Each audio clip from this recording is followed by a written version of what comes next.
Alam nyo ba na matapos i-post ng Lollapalooza ang nasabi nga pong lineup kung saan magpe-perform ang iba't ibang kilalang mga singer, pop, sa nasabing event ay makikita na ang tanging sa SB19 lamang ang may pinakamalaking likes, share, and comments.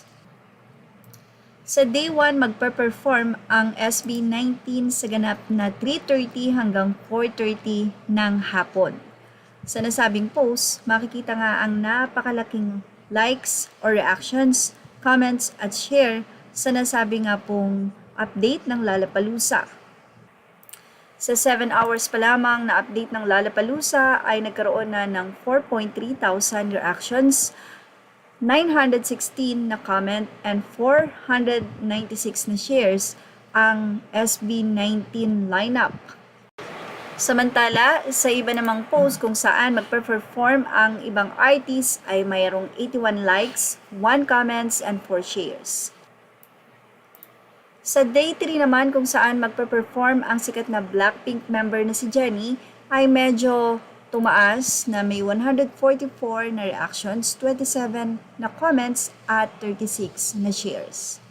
At sa day 4 naman na magpe-perform ang mga artist na ito ay nagkaroon ng 86 likes, 11 comments, and 19 shares.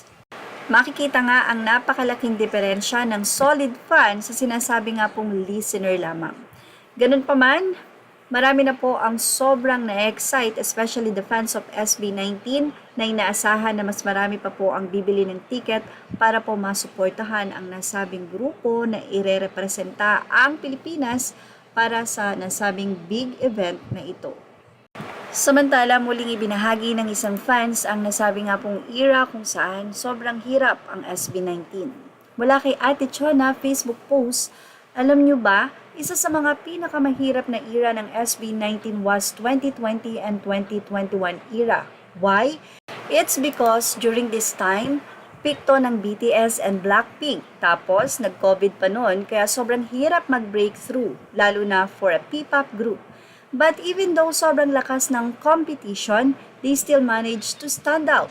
They managed to keep up with them, lalo na pagdating sa votings at engagements sa X. Naging kabardagulan pa ng 18 yung armies before. Sa panahon na ito, it was pagsibol era. We thought SB19 wouldn't survive that era kasi limited lahat dahil sa pandemic and dominated talaga ng K-pop globally.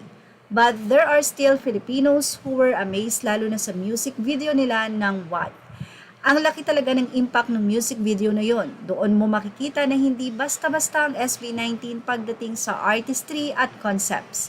Tapos yung mapa, grabe rin yon. Hindi talaga in-expect ng mga fans na magva-viral ang mapa.